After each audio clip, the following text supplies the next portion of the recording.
নম্বর হচ্ছে টক দই, ছানা জাতীয় জিনিস। দুধ জেনারেলি ভালো নয়, টক দই জেনারেলি ভালো বিকজ এতে ল্যাকটোজটা কম থাকে। অনেকের দই সহ্য হয় না, ছানা সহ্য হয় না, মিল্ক প্রোডাক্ট সহ্য হয় না, তারা অ্যাভয়েড করবেন। কিন্তু সেই সংখ্যাটা খুব কম।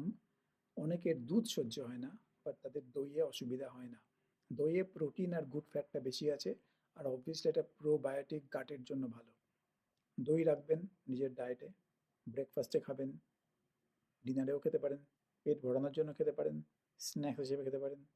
দই উইথ সিডস অ্যান্ড নাটস হচ্ছে আমার খুব পছন্দের একটা ব্রেকফাস্ট।